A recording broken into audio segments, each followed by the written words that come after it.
लालची खिलौने वाला। उत्तर प्रदेश के एक छोटे से गांव बेलवापुरवा में हमेशा की तरह एक साधारण सुबह थी। बच्चे स्कूल जाने की तैयारी कर रहे थे और खेतों में किसान अपने हल बैल लेकर निकल पड़े थे। गांव का जीवन सीधा सादा और शांत था। लेकिन उसी दिन दोपहर को गांव में कुछ नया हुआ।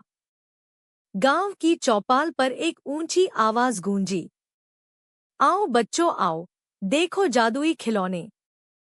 चलते फिरते गुड्डे, उड़ने वाली गाड़ी, हंसता गाता रोबोट।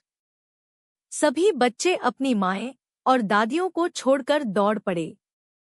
चौपाल पर एक लाल रंग की ठेले पर ढेर सारे रंगबिरंगे खिलौने सजे थे। छोटे छोटे रोबोट, झुनझुने, हाथी घोड़े, उड़न तश्तरियां और बोलती गुड़िया।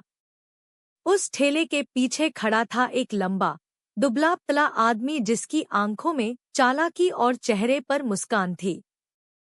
उसका नाम था मोहन, लेकिन गांव के बच्चे उसे तुरंत ही खिलौने वाला चाचा कहने लगे। मोहन असल में एक लालची व्यापारी था जो गांव-गांव जाकर बच्चों को महंगे खिलौनों का लालच देकर उनके माँ-बाप से ज्यादा पैसे ऐंठता था। उसके खिलौने दिखने में तो रंग-बिरंगे और अच्छे थे, लेकिन असलियत में नकली और जल्दी टूटने वाले होते थे।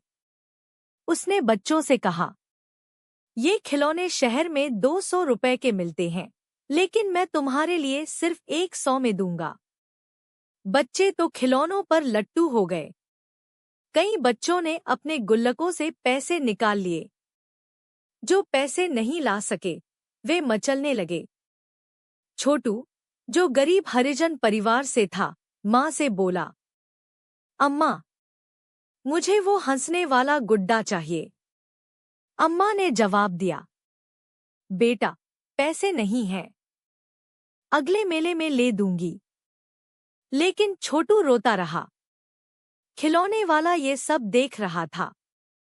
उसने सोचा, जितने बच्चे रोएंगे, उतने माँ-बाप मजबूरी में पैसे देंगे, और यहीं से शुरू हुई उसकी लालच की असली कहानी। कुछ ही दिनों में मोहन गांव में प्रसिद्ध हो गया। गांव के बच्चे सुबह स्कूल से आते ही खिलौनों की दुकान पर आ जाते। कुछ खिलौने 200 में, कुछ 300 में और कुछ तो 500 में भी बिकने लगे। उसने कई खिलौनों को जादुई बताकर दोगुने दामों में बेचा। एक बार उसने एक उड़ने वाली गाड़ी दिखाई। उसने कहा, इसमें बैटरी नहीं, जादू है। ये गाड़ी हवा में उड़ती है। बस 1000 रुपए में। गांव के जमींदार का पोता रोहित जिद कर बैठा। रोहित के पापा ने झट से पैसे दे दिए। गाड़ी मिली, लेकिन 2 दिन बाद ही बंद हो गई। मोहन ने कहा, ये तो बच्चा गलत तरीके से चला रहा था, इसमें मेरी गलती नहीं।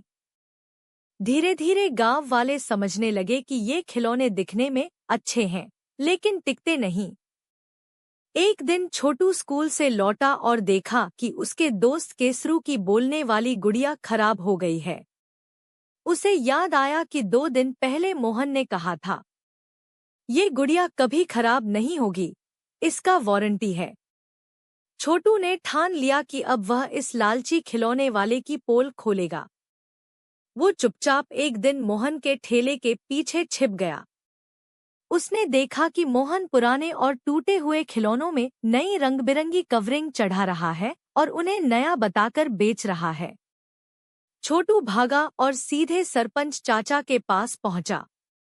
सरपंच चाचा, खिलौने वाला हमें बेवकूफ बना रहा है। वो नकली सामान बेचता है। सरपंच चौंक गए।